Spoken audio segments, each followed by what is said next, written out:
Hello everyone, कैसे हैं बेटा आप सब। तो ये आपकी वर्कशीट आ गई है। शिक्षा निदेशालय राष्ट्रीय राजधानी क्षेत्र दिल्ली की वर्कशीट नंबर है ये 1। ये बेटा आपकी सोशल साइंस ज्योग्राफी की वर्कशीट है। ये क्लास 7 के लिए है।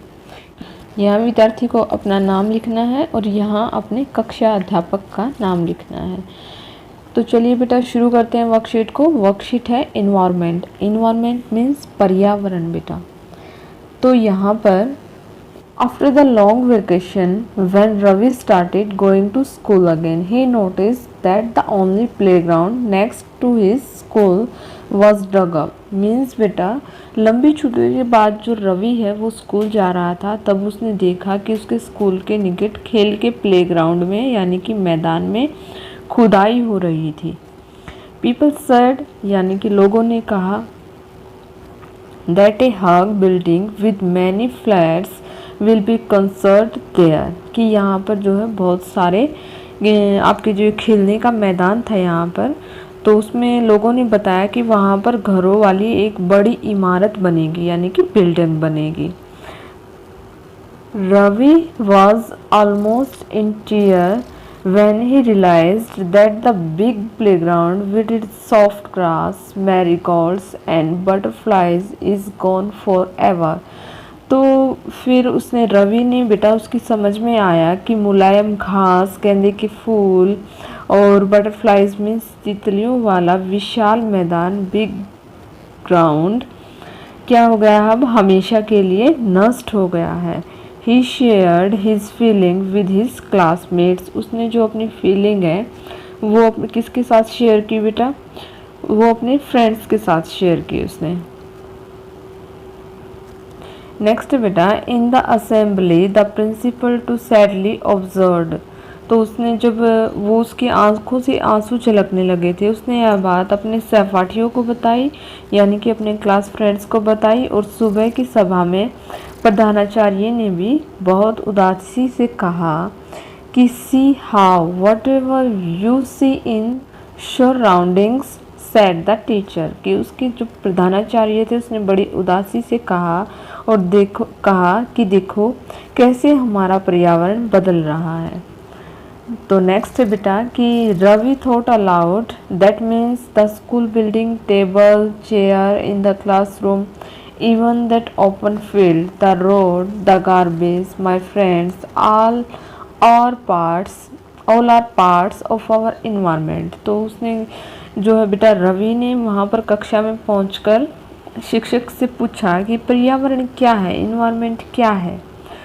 तो उसने बताया कि जो कुछ भी हमारे आसपास देखते हैं हम, जो भी हमारे पास है, स्कूल है, भवन है, कक्षा में रखी कुर्सियां हैं बेटा, यहाँ तक कि प्लेग्राउंड यानी कि खुला मैदान है, सड़क है, गार्बेज यानी कि कूड़ा करकट है, फ्रेंड्स यानी कि मेरे दोस्त, ये सभी हमारे क्या हैं, पर्यावरण के अंग हैं। तो नेक्स्ट बेटा नेक्स्ट इसमें दिया गया है कि make a list of resources which are available around your according to this table. तो resources available in household, तो इसमें कहा बेटा कि आपके आसपास संसाधनों की जो है सूची बनाइए और उन्हें ये जो नीचे तालिका दी गई है आपकी, इसमें क्या टेबल दी गई है आपकी, इसमें क्या करना है आपको लिखना है। तो सबसे पहले है resources available in house hold, घर में उपलब्ध संसाधन। तो घर में कौन क्या क्या होता है बेटा, डोर, दरवाजे, विंडो, खिड़कियाँ, चेयर, कुर्सियाँ, फैन, पंखे, एसी, फ्रिज, रेफ्रिजरेटर एंड बहुत सारी चीज़ें होती हैं बेटा। नेक्स्ट है resources available in near by your house. तो नियर बाई हाउस में क्या होता है बेटा, होम होता है यानी कि घर होते हैं आपके आसपास पड़ोस में। तो गार्बेज कूड़ा करकट होता है, पार्क भी होता है, रोड होता है, मॉल होता है, बहुत सारी चीज़ें होती हैं। नेक्स्ट बेटा रिसोर्सेज अवेलेबल इन स्कूल, कि स्कूल में कौन कौन से संसाधन उपलब्ध होते हैं, chair, table, tree and plant and chalk. Next बेटा are all the resources of the same types. Same types मतलब क्या ये सभी संसाधन एक समान हैं। तो यहाँ पर एक तरफ दिए गए हैं बायोटिक, एक एक तरफ दिए गए हैं बेटा एबायोटिक।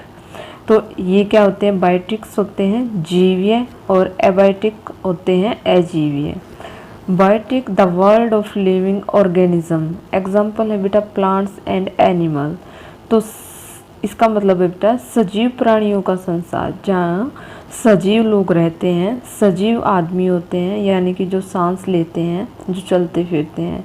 एबायोटिक में होते हैं the world of non living elements. Non living मतलब निर्जीव बेटा। एग्जाम्पल के तौर पर है लैंड यानी कि सतल, स्थल में बहुत सारी चीज़ें होती हैं, बस, कार, धरती, जो निर्जीव चीज़ें होती हैं वो एबायोटिक में होती हैं। नेक्स्ट बेटा the name of few resources are given in table, find them out and put them in the periods column given below. देखो बेटा नीचे कॉलम दिए गए हैं, इनमें से हमें क्या करने हैं कि इस जो टेबल दी गई है इसमें संसाधनों के नाम दिए गए हैं कुछ, तो उनको पहचान कर तो उसकी तालिका, ये टेबल है जो इसमें जैव और अजैव में लिखने हैं, ये नीचे दिए गए हैं जो।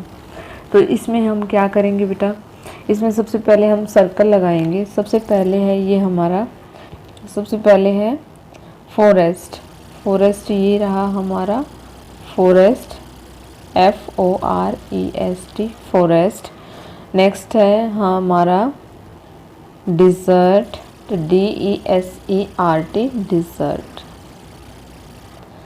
और इसके बाद क्या है बेटा मैन है, MAN मैन, ये रहा मैन। और एक सैंड है बेटा, सैंड मिट्टी। और क्या था हमारा, कार है, CAR कार। तो यही है बेटा हमारे सोर्सेज। इनको क्या लिखना है बेटा, जो ये सोर्सेज हैं हमारे, एक ये हमारा फॉरेस्ट है जो कि हमने शुरू में किया था, फॉरेस्ट है। तो इनको हमें क्या करना है बेटा, biotic resources and abiotic resources में कन्वर्ट करना है, बांटना है इन्हें। तो जो मैन और फॉरेस्ट हैं वो तो आएंगे हमारे बायोटिक रिसोर्सेज में, एंड जो हमारे एबायोटिक में है बेटा उसमें है कार, डिज़र्ट, सैंड, ये सारे इसमें एबायोटिक में आएंगे। आई होप बेटा आपको वीडियो समझ में आ गई होगी। अगर आपको वीडियो अच्छी लगी तो प्लीज़ लाइक कीजिए, शेयर कीजिए एंड सब्सक्राइब कीजिए। Thank you.